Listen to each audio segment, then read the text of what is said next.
कर पाएंगे।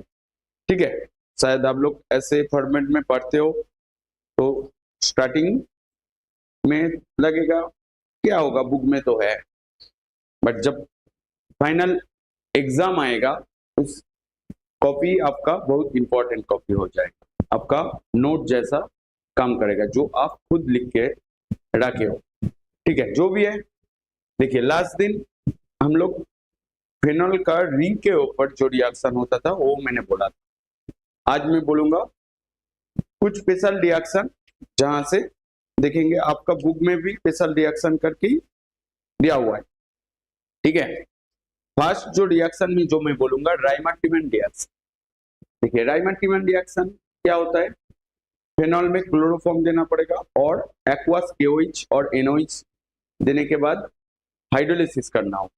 हाइड्रोलिसिस करने के बाद आपका ऑर्थो हाइड्रोक्सी बेंजाल्डिहाइड नहीं तो पैरा हाइड्रोक्सी बेंजाल्डिहाइड फॉर्म का दो तो प्रोडक्ट ही हो, बट यहाँ पर मेजर जो प्रोडक्ट है ऑर्थो हाइड्रोक्सी बेंजाल्डिहाइड जो होता है सैलिसैल्डिहाइड।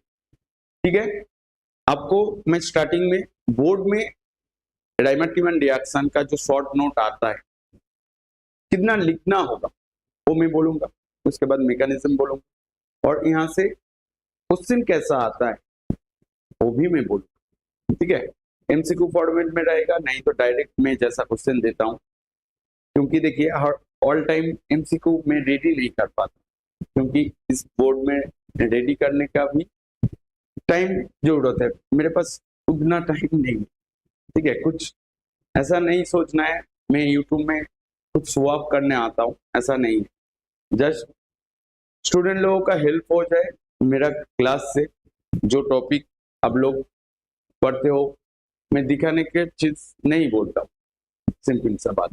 ठीक है, तो चलिए जो जो है जो जहां पर जैसा पढ़ा है, मेरा क्लास से आपका कुछ फायदा हुआ, मेरा क्लास अच्छा लगा तो आपका एक थैंक यू बोल के जाना। ठीक है, तो चलिए मैं फर्स्ट जो मैं बोलूंगा राइमर-टिमन रिएक्शन।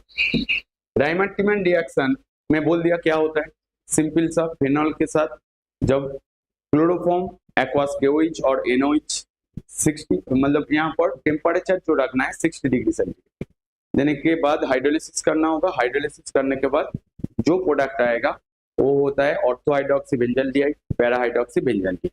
यहाँ पर ortho hydroxy benzaldehyde major product है और para hydroxy benzaldehyde minor product है। आपको बोर्ड के लिए क्या लिखना है वो मैं फर्स्ट बोल रहा हूं, उसके बाद राइमर-टिमन रिएक्शन।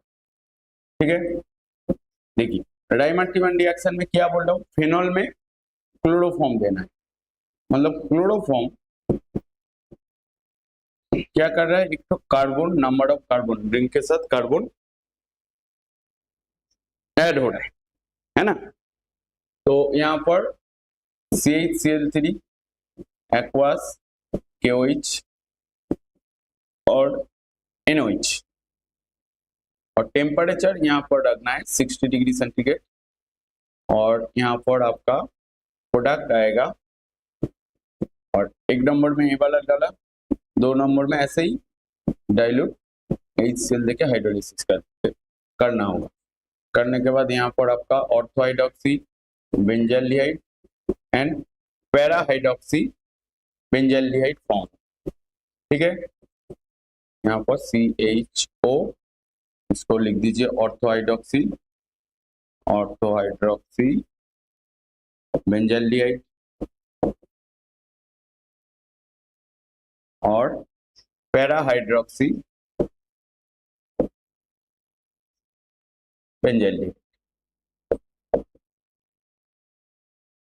ठीक है, देखिए ऐसे लिखने से यहाँ पर ये वाला आपका मेजर प्रोडक्ट, बस इतना लिखने से आपको बोर्ड में हो जाए। बोर्ड में इससे ज्यादा लिखने का जरूरत ही नहीं। आपका NCERT में देखेंगे यहाँ पर बीच में और भी स्टेप दिया हुआ है, उतना स्टेप की भी जरूरत भी नहीं। ठीक है, जस्ट रिएजेंट लिखना है और प्रोडक्ट लिखना है, फिनॉल के साथ जो आप दे रहे हो वही लिखना है और कुछ नहीं, जरूरत नहीं। ठीक है, ये बोर्ड के लिए। तो यहाँ पर क्वेश्चन आएगा कि यहाँ पर क्या देख रहे हो, रिंग के साथ एक कार्बन ऐड हो रहा है। तो कार्बन कहां से आ रहा है, मस्ट भी क्लोरोफॉर्म से आ रहा है। तो क्लोरोफॉर्म, यहाँ पर क्लोरोफॉर्म का मेन रोल क्या है, हम लोग मैकेनिज्म में जाएंगे तो देखिए मैकेनिज्म क्या है, वो वाला मैकेनिज्म मैं दिखा रहा हूं। देखिए आप क्या ले आओ, क्लोरोफॉर्म। क्लोरोफॉर्म देखिए यहाँ पर डाइक्लोरोकार्बिन जो इलेक्ट्रोफिलिक मतलब इलेक्ट्रोफाइल जैसा रोल, मतलब इलेक्ट्रोफाइल का काम करेगा, मतलब एक्ट एज ए इलेक्ट्रोफाइल, मतलब क्लोरोफॉर्म। क्योंकि आप लास्ट क्लास में देखे हो बेंजीन रिंग के साथ कोई भी इलेक्ट्रोफाइल अटैक होता है, क्योंकि बेंजीन रिंग का जो कार्बन है ऑर्थो पैरामीटर, वहां पर इलेक्ट्रॉन डेंसिटी ज्यादा है, मतलब नेगेटिव है, तो वहां पर न्यूक्लियोफाइल अटैक पॉसिबल नहीं, तो वहां पर इलेक्ट्रोफाइल ही अटैक हो। तो इसलिए यहाँ पर जो क्लोरोफॉर्म को मैं ऐसा लिख रहा हूँ HCCl। ठीक है, अब क्या दे रहे हो, एक्वास KOH मतलब बेस। बेस क्या करेगा, ये वाला प्रोटॉन का आएगा, ये वाला यहाँ पर आ जाएगा, तो यहाँ पर आपका C नेगेटिव, यहाँ पर आपका Cl। उसके बाद यहाँ से क्लोरीन निकल जाएगा, निकलने के बाद आपका CCl मतलब CCl2 फॉर्म हो रहा है, मतलब डाइक्लोरो कार्बिन फॉर्म। अब GOC में कार्बिन के बारे में पढ़े हो, कार्बिन के बारे में अच्छे से पढ़े हो, बहुत जो स्टूडेंट GOC अच्छे से पढ़ा है क्लास 11 में, उनके लिए बहुत इजी रहेगा कार्बिन क्या होता है। उसके बाद देखिए ये जो इलेक्ट्रोफाइल, ये वाला एक्टर से क्या हो रहा है, इलेक्ट्रोफाइल। ठीक है, इलेक्ट्रोफाइल हो रहा है। फिनॉल, यहाँ पर फिनॉल है, आप NOH और KOH दे रहे हैं, तो यहाँ पर फर्स्ट फिनॉल का एसिडिक कैरेक्टर शो होने के बाद यहाँ पर O नेगेटिव Na पॉजिटिव होगा, मतलब सोडियम फिनॉक्साइड होगा। सोडियम फिनॉक्साइड क्या करेगा, सोडियम फिनॉक्साइड डाइक्लोरोकार्बिन के साथ रिएक्ट करेगा, मतलब यहाँ पर आपका CCl2 जिस कार्बन में जाएगा ऑपोजिट कार्बन में क्या होगा, पॉजिटिव चार्ज। ठीक है, बट यहाँ पर पॉजिटिव चार्ज जो फॉर्म होगा, बट यहाँ पर ऐसा नहीं। ठीक है, यहाँ पर देखिए यहाँ पर ए वाला बॉन्ड फॉर्म करेगा, ए वाला खुलेगा। ठीक है, अटैक करने के बाद मतलब आप इसको ऐसे शो करें, मतलब यहाँ पर आपका ऐसा स्टेज आ जाए, यहाँ पर डबल बॉन्ड हो, यहाँ पर H, यहाँ पर CCl2 नेगेटिव।